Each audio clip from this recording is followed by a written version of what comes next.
Baydler. That's Alan Keel. And now, just to say a few words, he's better known around the area as somewhat of a historian. He actually enjoys collecting memorabilia and historical artifacts and bits of history. And many of you know this man, originally from Dixon, Mr. Van Baydler. We'd like for Van to come to the stage.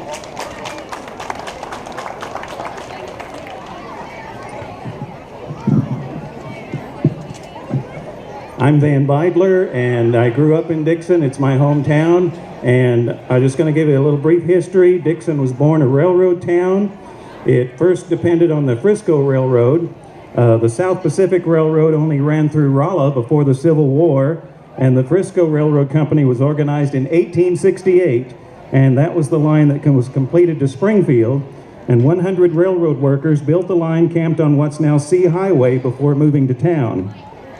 Milton Santee of Rolla, a Frisco surveyor, appears to have led the naming of Dixon. Santee came from Dixon, Illinois, and it's suggested that he was the one that probably gave the town its name. Dixon actually came into being in 1869, laid out on both sides of the track in an area 1/2 mile square. Then in 1873, Dixon became a railroad division center, and there was a roundhouse that held 4 engines. Passenger train service was once a thriving business, and stopped each morning and evening at the Dixon Depot, which used to be located right up here by the railroad tracks. Dixon was made a 4th-class city in 1906, and did you know that there used to be a pagoda located in the center of the town square right here, and there were band concerts held in the top level. And then there's an early postcard from the era that also advertised Dixon's Laxative Bromo Magnesia Lithia Well, which was underneath the pagoda for visitors to quench their thirst. Anybody thirsty? Early newspapers in town were the Dixon Headlight, the Dixon Echo, and the Dixon Progress, and in 1911 the Dixon Pilot was started and is still known by that name 118 years later. In 1913, a devastating fire downtown burned buildings to the ground from here all the way to the Legion Hall, which is the big cream-colored sand building. The first electric lights in homes and streets were turned on only a few hours a day, and the first electric fan was installed in the Masonic Hall in 1915. The telephone company was started in a small switchboard and was later sold to businessman T.A. Murphy, who had his store right here on the corner. And later the phone company became Allied Telephone, which operated in town through the 1970s.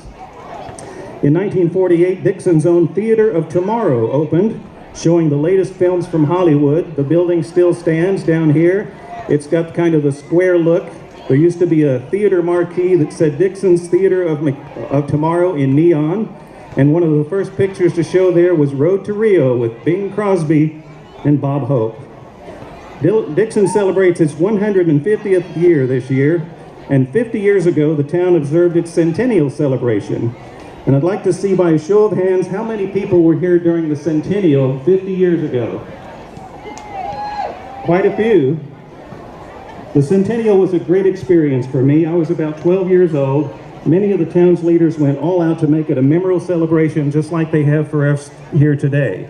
My mother and father, Bill and Georgia Baydler, owned and operated Baydler's IGA, which was also located right here on this corner where T.A. Murphy had his store. And during the centennial, people were encouraged to dress in 1800s costumes. There was even a photo book produced of people dressed in their centennial outfits. And my dad was on the board of directors of the Dixon Advancement Association, which sponsored the Centennial Days. And I'd like Bill and Georgia to stand up, my parents. And let's have a hand for them. Also, people that are still alive, and I hope they may be here, that were involved, were Frank Nollmeyer. If Frank is here, could he stand? Bob Carroll and Freddie Ellis. Freddie was actually one of the chairs, co-chairs. So could you stand and be recognized? Let's hear it for them. Freddie was the co-chair, and her husband Harland Ellis was the general chairman of the Centennial Committee. Frank was on the board and Bob was a chairman. And I believe it was Harland who was instrumental in getting Waylon Jennings to be the headline performer for the 1969 Centennial Music Show that was held at the Horse Show grounds. So let's hear it for all of them and the others who have passed who passed on that organized the 1969 centennial. There were several souvenirs produced for the centennial: a collector's plate, an ashtray, a key fob. There were also old-fashioned neckties, hats, and a wooden nickel that you could spend like real cash. I don't know how many of those wooden nickels I used to buy nickel coats at Clark's drugstore that was located on this corner. There were also pinback buttons. One of the most interesting buttons was a shaving permit, which I'm actually wearing the Centennial button shaving permit. So if you didn't grow a beard, you faced the possibility of being thrown into a makeshift wooden jail that was made out of wood. It was built near the depot by the railroad tracks. And James Alexander portrayed Judge Roy Bean, who sentences clean-shaven men to be put in the jail until somebody could bail them out. If you had one of the shaving permit buttons, though, you avoid being thrown into the hoosegow. So I'm wearing one of those buttons, even though I do have a goatee. So Dixon's modern version of Cow Days had its beginnings in 1929 when a group of businessmen formed a business association and 7 cows were given away for 7 months in a row. The businessmen thought this would promote the dairy industry in the area and bring more business to town. The first drawing, held on September 5th, 1929, saw the heifer going to John and Kate Doyle, and the last drawing in March of 1930 to Lula Nelson, whose winning ticket came from the Josie Evans and Allie Heller Hat Shop. Well, I hope everyone has a great sesquicentennial celebration. I've been thinking about this day for 50 years, ever since I dressed up as a riverboat gambler in the centennial clothes made by my mom. Take advantage of the photo booth being held tomorrow from 11 to 2.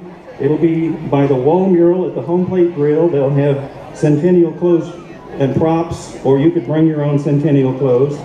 And those pictures will be posted on the Facebook page of the Chamber. Also be on the lookout for the Dixon High School Drama Club Time Travelers, featuring VIPs from 50 years ago. And there are some photos on display in the very last building on the left side of this street from the centennial and historic photos from the past. Some other things I want to mention that people of my age will remember fondly from the Dixon: Dorsey Suter's Barber Shop. It used to be in a building right here. About everybody knew my granddad. The Fosters used to go back there and play music with them behind the scenes, and Bill Foster remembers that fondly. He even wrote a song called Dorsey Suter's Barber Shop about that. Everybody remember pizza burgers and treats at Clark's drugstore. Dixon is known for juicy burgers. It's not a sloppy Joe. The 1969 state champion basketball team and the 1976 state champion baseball team. And it's been a great 150 years, so I look forward to many more. I hope you enjoy the sesquicentennial. Happy birthday, Dixon. Thank you again. That's our own Dixon historian, Mr. Van Beidler. All right, I'd like to introduce to you, for those of you that may not know, Dixon Marshal Gary Brankel.